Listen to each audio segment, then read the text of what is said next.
Halo teman-teman semuanya, jadi pada kesempatan kali ini, saya Teguh Nur Salam Kamis dengan akhiran NIM 57 bersama dengan teman-teman kelompok saya. Di sini kami akan membahas terkait salah satu mata kuliah kami, yaitu mata kuliah dendrologi dengan judul tugas yaitu morfologi batang. Nah, jadi teman-teman, seperti yang kita ketahui bahwasannya tumbuhan merupakan salah satu makhluk hidup yang memiliki banyak fungsi di muka bumi ini. Nah, untuk tumbuhan sendiri, dia memiliki 3 struktur utama tumbuhan, yaitu akar, batang, dan daun. Nah, pada topik pembahasan kali ini, kita akan berfokus pada batang. Nah, jadi teman-teman, batang sebagai organ vital tumbuhan, batang itu merupakan selain penopang tumbuhan, batang juga menjadi jalur transportasi air, mineral, dan hasil fotosintesis yang nantinya akan digunakan oleh seluruh bagian pada tumbuhan itu sendiri. Nah, setelah ini, teman-teman dari anggota kelompok saya akan menjelaskan terkait pengertian, ciri-ciri, fungsi, bagian-bagian batang, bentuk, tipe, dan juga modifikasi dari batang itu sendiri. Jelaskan ciri-ciri serta fungsi bagian-bagian batang. Yang pertama ada definisi atau pengertian dari batang. Batang atau kaulis merupakan organ tumbuhan yang tumbuh di atas permukaan tanah. Batang juga menjadi tempat tumbuhnya daun, bunga, dan buah, serta berfungsi sebagai jalur transportasi dan penyokong. Yang kedua, ada ciri-ciri morfologi dari batang. Batang memiliki ruas atau internodus dan buku atau nodus. Bersifat fototropisme positif, memiliki tunas, tidak memiliki tudung akar, dan umumnya berbentuk silindris memanjang. Yang ketiga, ada fungsi utama dari batang. Batang memiliki beberapa fungsi utama, yaitu sebagai penyokong organ tumbuhan, mengangkut air dan hasil fotosintesis pada batang, berklorofil, dan alat perkembangbiakan vegetatif. Di sini saya akan menjelaskan terkait bentuk dan penampakan batang. Batang tumbuhan menunjukkan keberagaman bentuk yang bervariasi. Keberagaman ini menunjukkan adaptasi tumbuhan terhadap lingkungannya. Berdasarkan penampang melintangnya, batang dapat dibedakan menjadi beberapa bentuk. Yang pertama itu bulat.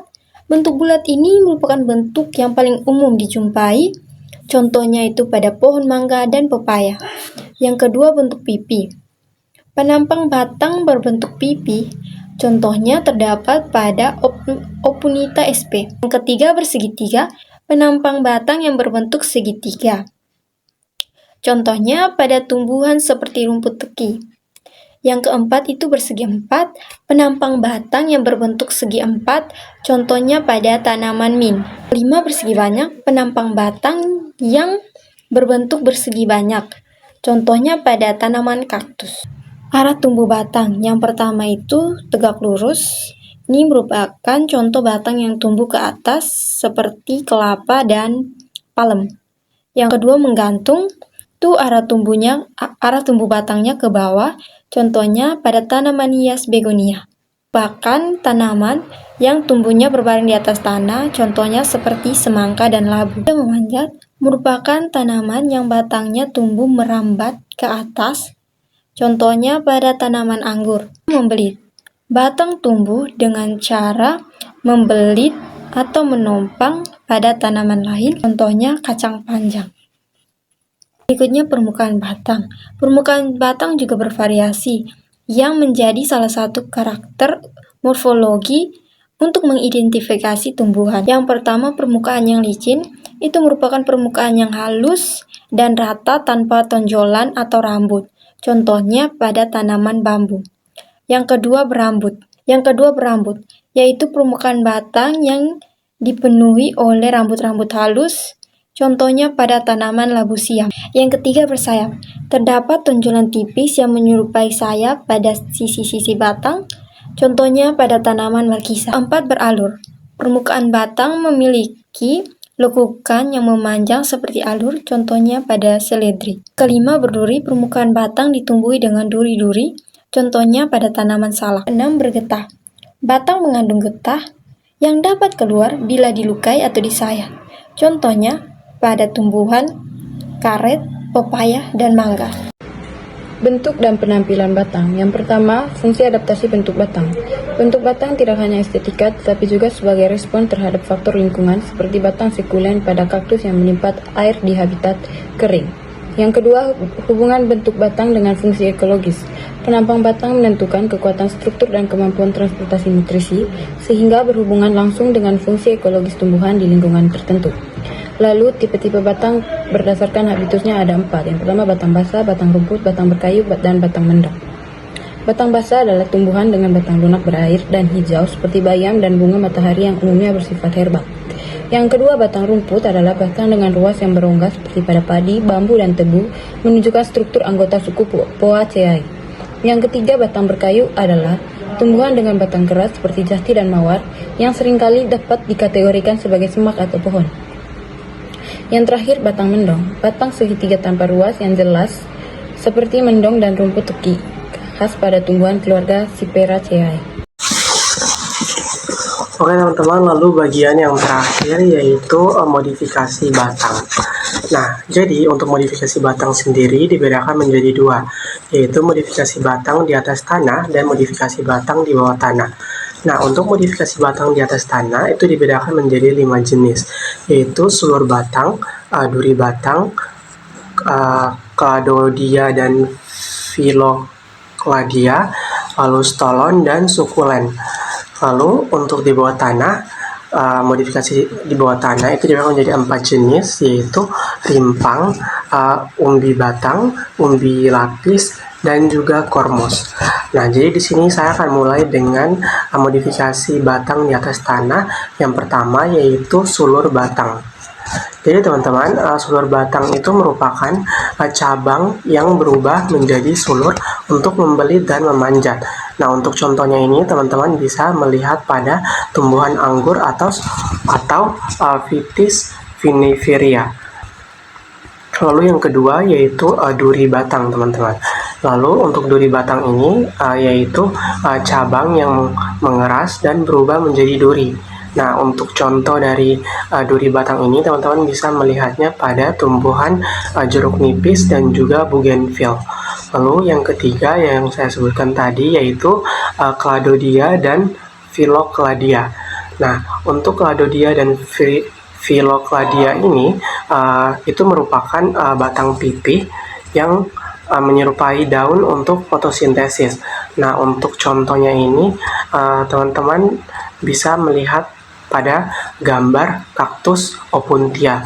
Lalu yang keempat yaitu stolon.